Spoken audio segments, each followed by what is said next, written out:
akan menjelaskan tentang lipid. Lipid yang dimaksud merupakan lemak atau substansi yang mirip lemak, seperti minyak, asam lemak, lilin, dan kolesterol. Mayoritas lipid dari makanan berbentuk trigliserida dan kolesterol. Keduanya merupakan jenis lipid yang membahayakan kesehatan jika kadarnya berlebihan. Meskipun demikian, pada dasarnya semua lipid memiliki manfaat.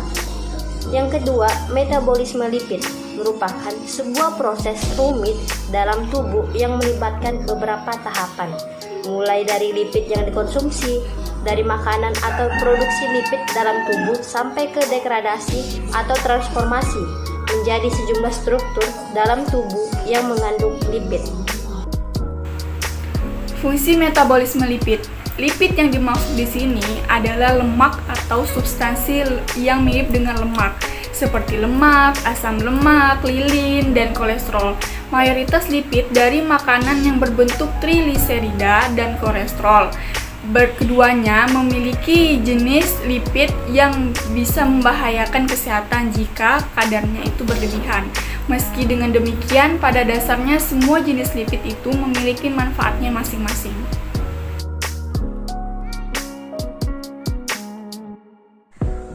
Baik, metabolisme lipid dibagi menjadi 3. Yang pertama, jalur eksogen, yang kedua jalur endogen, dan yang ketiga ada jalur reverse. Di sini saya akan menjelaskan bagaimana metabolisme lipid melalui jalur eksogen. Yang pertama, trigliserid dan kolesterol dari makanan menuju ke intestinum, kemudian keduanya membentuk lipoprotein yaitu kilomikron. Nah, kilomikron ini akan masuk ke pembuluh limfe dan menuju darah melalui ductus thoracius. Kemudian asam lemak bebas menembus jaringan adipose dibantu HDL. Kemudian yang terakhir, sebagian kolesterol pakai ke hati untuk memproduksi asam lemak. Jalur kedua adalah jalur metabolisme endogen. Trigliserida dan kolesterol dari hati dan berikatan dengan fosfolipid dan juga apoprotein B100 membentuk lipoprotein FLDL. FLDL memiliki kadar trigliserida yang lebih tinggi dibandingkan kolesterol. Di dalam pembuluh darah, trigliserida dalam FLDL dihidrolisis oleh lipoprotein lipase menghasilkan IDL atau intermediate density lipoprotein. Dalam IDL, kadar trigliserida dan kolesterol sama banyak. Kemudian, trigliserida dari IDL dihidrolisis oleh lipoprotein lipase menjadi LDL. Di dalam LDL, kadar trigliserida rendah sedangkan kadar kolesterolnya tinggi. Selanjutnya, kolesterol dari LDL akan disalurkan ke jaringan steroid genik yang memiliki reseptor LDL seperti adrenal, testis, atau ovarium. Ada juga kolesterol dari LDL yang dikembalikan ke hepar. Dalam perjalanannya, kolesterol LDL dapat mengalami oksidasi lalu ditangkap oleh reseptor scavenger A makrofag. Makrofag yang terlalu banyak menangkap kolesterol LDL akan berubah menjadi sel busa. Oksidasi dipengaruhi oleh kadar LDL yang tinggi dan kadar HDL. Kadar HDL ini bersifat sebagai antioksidan di mana dia akan mencegah terjadinya proses oksidasi itu sendiri. Jalur reverse. Yang pertama, ekskresi dari empedu akan diabsorpsikan kembali ke sirkulasi porta, lalu diekskresikan ke dalam empedu menuju sirkulasi enterohepatik. Yang kedua, HDL yang mengandung kolesterol dari jaringan perifer masuk ke dalam hati. Lalu, di dalam hati, asam empedu diekskresikan sebagai garam empedu atau kolesterol bebas. Di pembahasan selanjutnya, kita akan membahas tentang klasifikasi lipid berdasarkan dari sumbernya. Jadi, yang perlu kita ketahui di sini, lipid tersusun dari 3 komplemen penyusun berdasarkan dari sumbernya, yang diantaranya yaitu lipid hewani, lipid nabati, dan lipid devirat. Yang pertama kita akan bahas di sini yaitu lipid hewani. Jadi lipid hewani itu didapatkan dari hewan yang memiliki kadar lipid jenuh seperti pada daging ayam, daging sapi, daging kambing, keju, mentega, dan produk olahan susu lainnya. Lipid hewani ini jika dikonsumsi berlebihan dapat menyebabkan kadar LDL atau low density lipid protein atau yang biasa kita kenal sebagai kolesterol jahat menjadi semakin meningkat. Selanjutnya ada lipid nabati. Lipid nabati ini bersumber dari tanaman atau tumbuhan yang berbentuk minyak. Cukup baik bagi tubuh, namun ada yang mengandung lipid jenuh seperti minyak kelapa sawit. Dan jika dikonsumsi secara berlebihan dapat meningkatkan resiko terkena penyakit jantung. Lipid nabati juga ada yang memiliki lipid tak jenuh seperti minyak jagung, minyak zaitun, minyak almond, dan minyak dari biji bunga matahari. Nah, selanjutnya ada lipid devirat. Lipid devirat ini dihasilkan dari senyawa lipid yang melalui proses hidrolisis lipid. Contohnya seperti kolesterol dan asam lipid. Berdasarkan ikatan kimia dibagi menjadi 3, yaitu lipid jenuh, lipid tidak jenuh, dan asam lipid trans. Karakteristik lipid jenuh seperti yang pertama, asam lipid yang tidak memiliki ikatan rangkap. Yang kedua, hewani atau seperti daging dan mentega. Sedangkan nabati seperti minyak sawit dan minyak kelapa. Yang ketiga, dapat mengganggu peredaran darah. Yang keempat, dapat menempel pada dinding-dinding pembuluh darah atau jantung. Selanjutnya ada karakteristik lipid tidak jenuh. Yang pertama, asam lipid yang memiliki satu atau lebih ikatan rangkap. Yang kedua, cair atau ruang, padat atau dingin atau suhu rendah. Yang ketiga, terdapat pada minyak sayur, minyak zaitun, minyak kedelai, kacang-kacangan, dan alpukat. Selain itu juga terdapat pada daging ikan. Yang keempat, dikenal lipid baik karena kandungan kolesterol yang sedikit dibandingkan dengan lipid jenuh. Yang kelima, bermanfaat untuk meningkatkan antibodi tubuh serta mengurangi resiko terserang penyakit jantung. Yang keenam, dibagi menjadi 2, yaitu lipid tidak jenuh ganda dan lipid tidak jenuh tunggal. Yang ketujuh yaitu mempunyai ikatan karbon rangkap yang mudah terurai dan mudah bereaksi dengan senyawa lain untuk mendapatkan komposisi yang stabil. Yang kedelapan atau yang terakhir yaitu boleh atau baik dikonsumsi langsung tanpa dipanaskan dulu, atau konsumsi tidak boleh lebih dari 4 gram atau hari.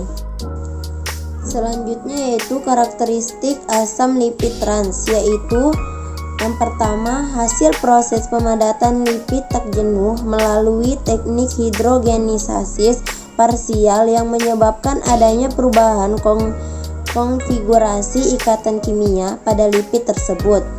Lipid yang sebelumnya berwujud cair berubah menjadi padat dan tentunya lebih tahan lama. Yang kedua yaitu tujuannya untuk menjadikan minyak nabati lebih stabil dalam suhu ruangan dan tahan terhadap reaksi ketegikan. Selanjutnya ada lipid berdasarkan struktur kimia. Berdasarkan struktur kimianya, lipid dibagi menjadi 2, yaitu lipid sederhana dan lipid kompleks. Lipid sederhana ini merupakan ester gugus asam lemak atau sering disebut juga sebagai gugus asli dengan molekul alkohol gliserol. Lipid sederhana dapat berbentuk monogliserida, digliserida, atau trigliserida. Minyak dan lemak termasuk dalam golongan lipida sederhana. Lemak dan minyak terdiri dari trigliserida campuran yang merupakan ester dari gliserol dan asam lemak rantai panjang. Secara kimia, yang diartikan dengan lemak adalah trigliserida dan gliserol dan asam lemak. Berdasarkan bentuk strukturnya, trigliserida dapat dipandang sebagai hasil kondensasi ester dari satu molekul gliserol dengan 3 molekul asam lemak, sehingga senyawa ini sering juga disebut sebagai triagliserol. Selanjutnya ada lipid kompleks yang merupakan ester gugus asam lemak dengan molekul alkohol. Lipid kompleks ini juga berkaitan dengan molekul yang lain seperti asam fosfat dan senyawa nitrogen tertentu. Selanjutnya ada beberapa komponen lipid kompleks yang penting. Yang pertama ada fosfolipid, yaitu lipid yang mengandung suatu residu asam fosfor selain asam lipid dan alkohol. Dan ada glikolipid, yaitu lipid yang mengandung asam lipid, sfigosin, dan karbohidrat. Dan yang terakhir, lipid kompleks lain, lipid yang seperti sulfolipid, aminolipid, lipoprotein juga dapat dimasukkan ke dalam kelompok ini. Kemudian klasifikasi lipid berdasarkan sifatnya. Yang pertama ada sifat fisika. Dalam suhu kamar berbentuk zat cair, sedangkan pada hewan berbentuk zat padat, mengandung asam lipid jenuh yang memiliki titik lebur yang tinggi. Namun, yang mengandung asam lipid tak jenuh memiliki titik lebur yang rendah. Memiliki asam lipid berantai pendek yang dapat larut dalam air, tapi lipid yang memiliki rantai panjang tidak dapat larut dalam air, kemudian larut dengan baik pada alkohol yang panas. Yang kedua ada sifat fisik kimia, saponifikasi atau penyabunan. Lipid dapat mengalami reaksi hidrolisis dengan dibantu oleh enzim lipase atau alkali. Hidrolisis tersebut dikenal sebagai penyabunan karena salah satu contoh hasilnya adalah sabun sebagai garam asam lipid. Halogenasi, asam lipid tak jenuh dalam mengadisi halogen melalui ikatan rangkapnya. Lipid sebanding dengan jumlah ikatan rangkap pada asam lipidnya. Kemudian ada hidrogenasi, yaitu dapat merubah dari bentuk yang cair ke bentuk yang padat dengan cara pengerasan. Baiklah, di sini saya akan menjelaskan tentang gangguan-gangguan pada metabolisme lipid. Gangguan pada metabolisme lipid yang pertama yaitu penyakit Ullmann. Penyakit ini adalah gangguan yang dihasilkan ketika jenis spesifik pada kolesterol dan gliserida menumpuk di jaringan. Gangguan ini disebabkan oleh pembesaran limfa dan hati.